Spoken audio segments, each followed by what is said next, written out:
Qu'est-ce que tu fais? Alors je ne comprends pas, mes vidéos sont assez sombres et je n'arrive pas à voir de beau flou derrière. Je n'arrive toujours pas à comprendre. T'as vérifié ton ouverture?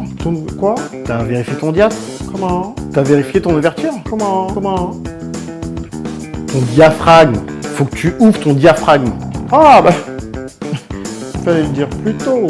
D'accord, faut ouvrir le diaphragme. Ok, très bien.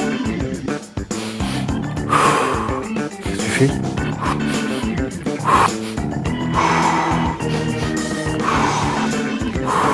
Bah, j'ouvre mon diaphragme. Zéro! Mais non. Mais non.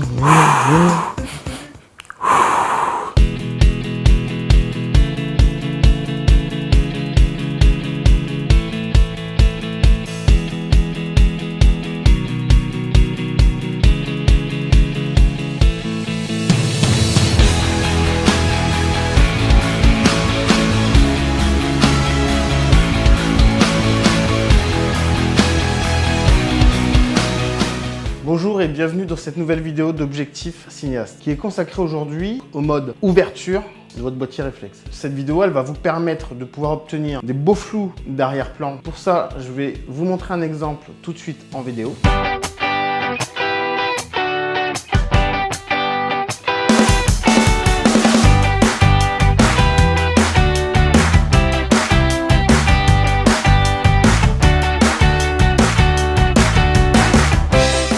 Alors en effet, l'ouverture de votre boîtier influe directement sur la profondeur de champ. Dans cette vidéo, nous allons voir comment régler votre ouverture suivant le type de rendu que vous désirez.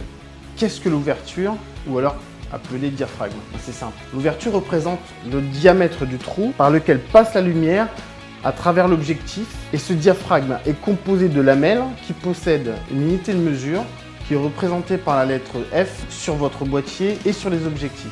Alors, je vais vous donner un petit exemple sur l'illustration qui va apparaître en image.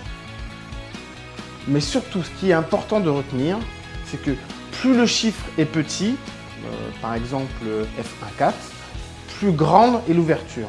Donc, vous avez un maximum de lumière qui va rentrer dans le capteur, ce qui va influer directement sur l'exposition de votre image. A l'inverse, plus le chiffre est grand, plus petite et votre ouverture, un minimum de lumière qui rentrera dans votre boîtier, dans votre capteur. Pour l'exposition, le diaphragme agit comme l'iris de l'œil. Faites l'expérience, si vous vous retrouvez dans une pièce qui est assez sombre, l'iris va se dilater, elle va s'ouvrir jusqu'à son diamètre maximum. Et à l'inverse, dès que vous êtes à l'extérieur ou qu'il y a un grand soleil, vous avez l'iris qui va se rétracter. C'est pour équilibrer l'important flux de lumière qui arrive directement dans votre œil. Donc, sur cette image à gauche, l'iris est rétracté et celle de droite, l'iris est dilaté. Alors attention car les similitudes s'arrêtent là, ça ne s'applique absolument pas pour la profondeur de champ. Vous allez me dire quel est le but de tout ça? En fait, c'est pour obtenir donc une profondeur de champ réduite ou grande et pouvoir régler l'exposition suivant les situations. Moi personnellement, je vous avouerai que j'ai un faible très prononcé pour les profondeurs de champ réduites, avec de très beaux flous d'arrière-plan, justement pour donner ce style cinéma à mes réalisations. La profondeur de champ, comment ça marche? En vous mettant en mode manuel sur votre boîtier, donc c'est le mode, la lettre M, alors ça c'est pour les boîtiers Canon, pour les autres, je vous invite à consulter la notice de votre appareil. Ensuite, à l'aide de la molette de votre boîtier, vous réglez l'ouverture en fonction de la profondeur de champ que vous désirez. Par exemple, pour un portrait, j'ai tendance à ouvrir mon diaphragme, donc un petit chiffre, F1.4, pour isoler mon sujet et pour bien le détacher de l'arrière-plan. Pour les paysages, je ferme.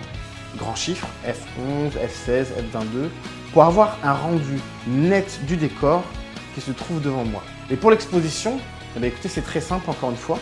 Il suffit de fermer son diaphragme pour assombrir l'image ou alors, à l'inverse, d'ouvrir pour éclaircir son image. Attention à ne pas être trop sous-exposé ou surexposé, surtout pour les plans extérieurs et intérieurs. Voilà, cette vidéo est finie, mais avant de vous quitter, je tenais à vous remercier.